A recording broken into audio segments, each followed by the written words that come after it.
Tu dis j'appuie où là? Ici?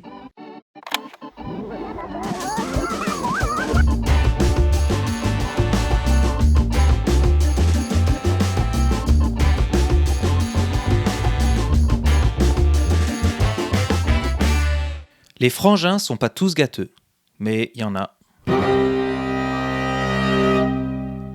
Salut à toi auditrices et auditeurs de l'internet. Je suis vraiment très heureux de révéler au monde entier l'épisode numéro 3 de ton nouveau podcast presque maçonnique préféré, Les frangins sont pas tous gâteux.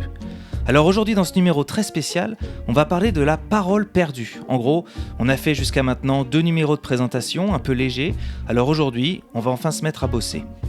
Votre hôte, comme d'habitude, c'est moi, Ludo, initié au Grand Orient de France en 2012 et sévissant désormais sur les colonnes du Grand Orient du Québec à Montréal. Alors, pour ceux qui se demandent ce que c'est, le Grand Orient du Québec, c'est la même chose que le Grand Orient de France, avec un petit accent et des hivers beaucoup plus rudes. Mais pourquoi suis-je aussi excité par l'épisode numéro 3 ? Eh bien parce que 3, c'est un chiffre quand même important en franc-maçonnerie. On parle beaucoup de la symbolique du chiffre 3, et quand je dis beaucoup, je devrais plutôt dire qu'on en fait même un pataquès pour nos jeunes apprentis. Alors l'épisode 3, c'est pas encore l'épisode de la maturité, mais c'est l'épisode de la stabilité. Il faut 3 pieds à une chaise pour qu'elle soit stable et que tu puisses t'asseoir dessus sans te retrouver les fesses par terre. À 2, ça penche d'un côté ou de l'autre. À 3, on est stable. Le 3, c'est le début de l'élévation. Regarde le triangle. Tu prends les 2 sommets de la base, qui se regardent comme ça, d'un air un peu méchant. Le 3e, lui, a réussi à s'élever, il a pris de la hauteur. Il n'est pas resté bloqué sur ses conceptions et ses préjugés, et il regarde les 2 autres en rigolant.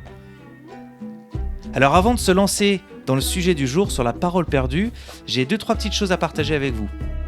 D'abord, j'ai changé d'hébergeur pour le podcast. Ça ne devrait rien changer pour vous. Vous pouvez toujours suivre sur Spotify, Apple ou votre plateforme de podcast favorite. Mais je suis passé maintenant sur Buzzsprout pour héberger les épisodes. Pourquoi ? Déjà parce que franchement le nom est rigolo. Et puis surtout parce qu'il paraît que c'est mieux, donc autant choisir la qualité pour un podcast comme le nôtre. J'aimerais aussi remercier tous ceux qui ont rejoint le podcast à travers les 2 premiers épisodes, qui se sont abonnés ou laissé des étoiles. Ça fait super plaisir, merci beaucoup. Si vous voulez entrer en contact et laisser des commentaires, vous pouvez vous abonner aux bêtises que je partage sur Instagram. Les frangins sont pas tous gâteux. Et si tu es vraiment jeune, ou moins que tu le penses ou que tu fais semblant, tu peux même maintenant nous rejoindre sur un Discord. Et si tu sais pas comment faire, tu demandes à ton gamin, à ta nièce, ou à n'importe quelle adolescente ou adolescent qui croisera ton chemin, je suis sûr qu'ils sauront. Je mettrai le lien dans le descriptif de l'épisode, comme ça tu l'auras. Discord, c'est une sorte de forum de discussion si tu veux. Dans les nouvelles techniques, j'ai fait aussi l'acquisition d'un nouveau micro. Alors, si tu trouves que le doux son de ma voix dans ce nouveau micro est aussi beau que quand Céline Dion chante All By Myself, tu diras merci à Cédric pour ses précieux conseils. Voilà, j'ai assez parlé pour ne rien dire, donc maintenant on va passer au thème du jour, celui de la parole perdue.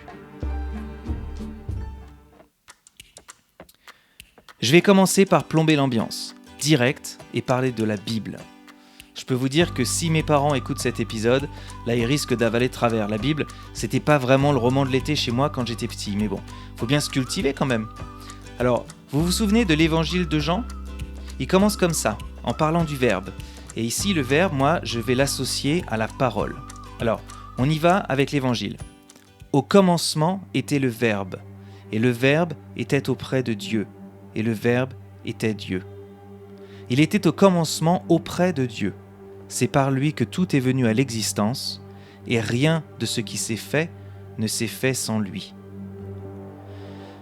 Donc si on associe le Verbe à la parole, on pourrait lire que c'est par la parole que tout vient à l'existence, et que rien ne se fait sans elle. Et c'est là-dessus que je vous propose de réfléchir quelques minutes. Le fait de nommer une chose permet donc de la créer, de lui donner une existence. C'est déjà un point intéressant, je trouve. Est-ce qu'une chose a besoin d'être nommée pour exister ? Non, pas vraiment. Il y a sans doute des choses qui existent que je ne vois pas et auxquelles je n'ai pas eu encore besoin de donner un nom. Mais par contre, si je découvre cette chose, alors pour exister à mes yeux, dans mon esprit, je lui donnerai sans doute un nom, au moins un nom de code, quelque chose qui me permettra de l'identifier.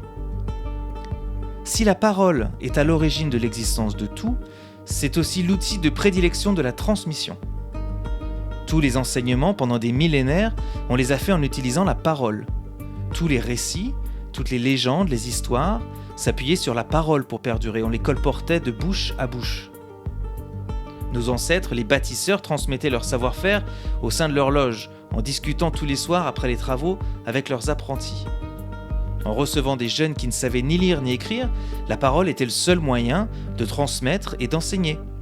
Et c'était aussi un des moyens de se faire reconnaître d'un chantier à un autre, puisqu'ils utilisaient des mots de passe transmis uniquement de maître à disciple. Donc, pour la franc-maçonnerie, qui se définit comme étant une société initiatique qui se fonde largement sur la transmission et la recherche de la vérité, la parole est définitivement un pilier. Et pourtant, malgré l'importance qu'on lui porte, on en prive nos jeunes apprentis dès leur initiation. À peine entrés, paf, on leur dit qu'ils vont pouvoir se taire. Pourquoi ? Avant d'entrer dans le pourquoi, je voudrais vous rassurer, on peut parler quand on entre en franc-maçonnerie. Avant, après la tenue, en atelier, qui sont des réunions qu'on fait en plus par grade, ou alors pendant qu'on mange, tout ça.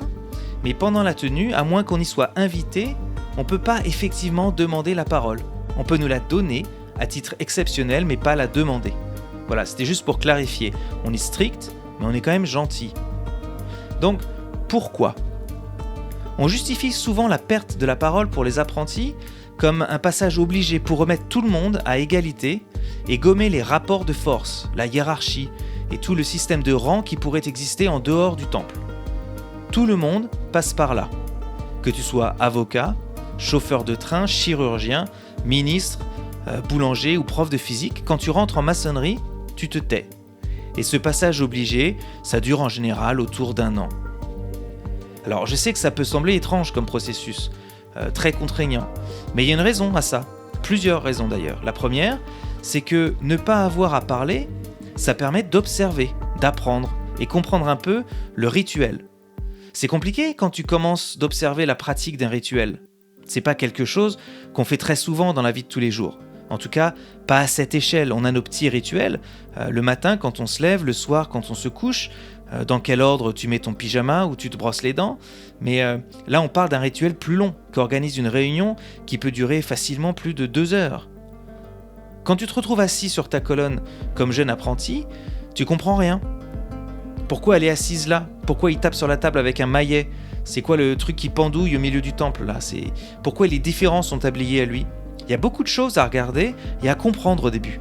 Donc autant prendre le temps et pas s'empresser de vouloir en plus parler. La deuxième raison, c'est que ça permet d'écouter avec une attention totale.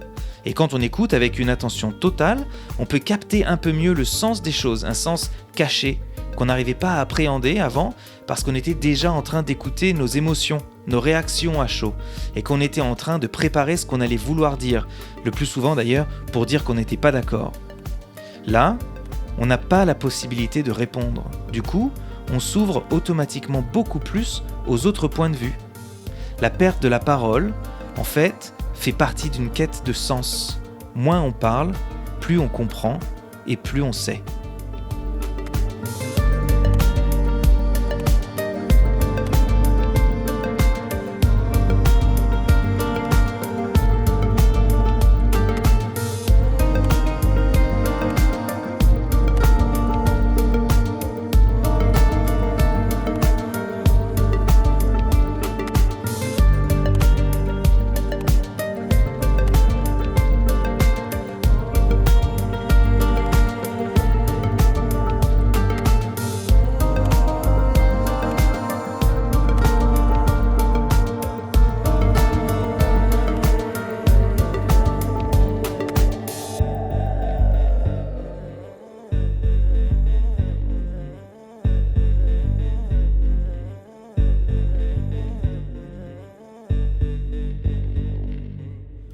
Un an plus tard, ou plus parfois, on arrive enfin au grade de compagnon. Et ce grade, il est marqué par le fait que la parole nous est enfin redonnée. On est même invité à en faire usage dans notre loge, mais également dans les autres. Parce qu'en plus de pouvoir maintenant parler, on peut aussi aller visiter les autres ateliers, pour voir comment ça se passe ailleurs, si le pavé mosaïque est plus vert, si le rite en rouge est mieux que le rite en bleu. Mais cette parole qui nous est enfin donnée, elle ne nous permet toujours pas d'appréhender la vérité. elle nous permet seulement d'en exprimer une facette. En parlant du rite rouge, je fais évidemment référence au RE2A, le rite écossais ancien et accepté qui utilise des tabliers rouges. Et quand je dis le mot rouge, je décris une couleur qui compte des dizaines de nuances et de variations. Alors je peux rajouter quelques adjectifs pour compléter ma description, mais j'aurai jamais les mots pour que quelqu'un d'autre puisse réellement trouver, au milieu de 146 différentes teintes de rouge, celle dont moi, là, je parle tout de suite. La parole n'est donc pas un outil suffisant pour exprimer de façon unique la vérité au sujet d'une couleur.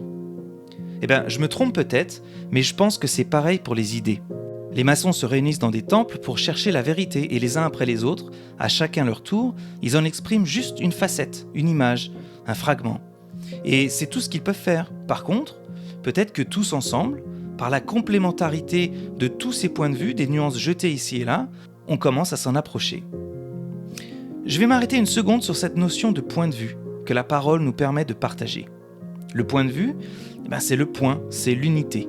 C'est comme une caméra posée sur un pied qui regarde toujours dans la même direction et ne peut voir que ce qui se trouve devant elle dans son champ de vision sans pouvoir bouger. En photographie, on définit ce champ de vision par un angle plus ou moins grand. Si on revient dans le domaine des idées ou de la vérité, c'est donc un rayon qui vient rebondir sur un fait et qui laisse entrevoir une petite partie de sa réalité, de sa totalité. Un point de vue, c'est une façon de voir les choses, certes limitée si le point de vue est unique, mais s'il est pur et objectif, alors ce point de vue témoigne effectivement de la réalité, même si cela n'est qu'une part de cette réalité. J'emploie volontairement le mot témoigne, car le point de vue joue le rôle de témoin. Si on est totalement honnête et sincère, deux personnes différentes se plaçant sur le même point devraient décrire ce qu'elles voient exactement de la même façon. Dans ce cas, la réalité se retrouve alors constituée de l'ensemble des points de vue qu'on peut lui porter. Si par exemple je veux pouvoir décrire une statue dans son intégralité, je dois en faire le tour et l'observer sous tous les angles. Rester figé à l'observer pendant des heures depuis le même point de vue m'en ferait percevoir toujours qu'une petite partie, le devant ou le côté, ce qui ne serait pas une bonne représentation, au moins pas une représentation complète de cette statue. Je pense qu'on peut étendre ça à tout, à la compréhension d'un fait politique, d'un événement, d'un livre, d'un poème. Tout s'enrichit lorsqu'on apporte d'autres points de vue au point de vue initial. Chaque point de vue, pour peu qu'il soit le plus objectif possible, vient renforcer la définition même de ce qu'on observe et donc sa compréhension. C'est pour ça qu'en science, la première étape de la démonstration, c'est l'observation. Donc, je reviens à mon sujet, la parole. Si la parole que j'ai retrouvée me permet d'exprimer un point de vue ne reprenant qu'une petite portion de la vérité, alors pour exprimer cette vérité au complet, il faudrait que je propose moi-même une multitude de points de vue différents. Ça, c'est presque impossible à faire, seul. Je peux pas, moi, me positionner, exprimer un point de vue, puis soudainement en proposer un totalement différent, prendre un autre angle, puis un autre, puis encore un autre, parce que je suis limité par ma compréhension du sujet et que l'humain a besoin de choisir à un moment donné de se positionner. C'est là qu'on dit qu'on prend position. Mais dans un groupe comme le nôtre, rapprochant les hommes et les femmes d'horizons variés, de milieux socio-professionnels différents, de cultures et d'origines diverses, cette multiplication des points de vue devient naturelle et automatique. Et puisqu'on écoute et qu'on prend le temps d'ouvrir son esprit aux autres points de vue, notre position, qui normalement reste figée comme une caméra sur son pied, cette fois peut aussi évoluer.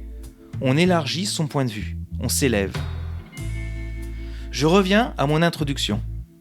On disait tout à l'heure que c'est par la parole que tout vient à l'existence. C'est vrai, à condition que la parole soit portée par une multitude de personnes partageant leur compréhension et leur point de vue de la façon la plus sincère et objective possible. Ce n'est peut-être pas par lui, au singulier, que tout vient à l'existence, mais par nous, au pluriel. Voilà, c'est tout pour aujourd'hui. Alors si ce podcast vous a plu, venez mettre quelques étoiles ou un commentaire sur Apple Podcast ou Spotify, ça aidera à le faire découvrir à d'autres. Et puis si vous n'avez pas aimé, par contre, faites rien, c'est pas la peine, acceptez simplement mes excuses les plus sincères. N'hésitez pas à venir faire un tour sur le Discord pour discuter avec moi, ou laisser des commentaires sur Instagram ou sur le site internet du podcast. Et on se retrouve la semaine prochaine pour un nouvel épisode des Frangins sont pas tous gâteux. Et pour les plus sensibles, Bien sûr que c'est une blague quand je dis que les frangins sont pas tous gâteux, mais qu'il y en a. Enfin, je veux dire, il y en a quand même. C'est pas moi qui le dis, hein. On se plaint souvent que la maçonnerie manque de jeunes. On entend ça un peu partout, hein. Moi, j'ai une solution pour attirer les jeunes. Le truc là qui pendouille au milieu du temple, là, au-dessus du pavé mosaïque, le fil à plomb, ben on l'enlève et on met une boule à facettes. Et ça va danser un peu plus dans les temples. Allez, comme d'habitude, n'oubliez pas, ce podcast est secret, vous ne devriez pas l'écouter. Et si vous le faites parce que vous êtes des petits rebelles, vous ne devriez sûrement pas en parler autour de vous. Allez, ciao!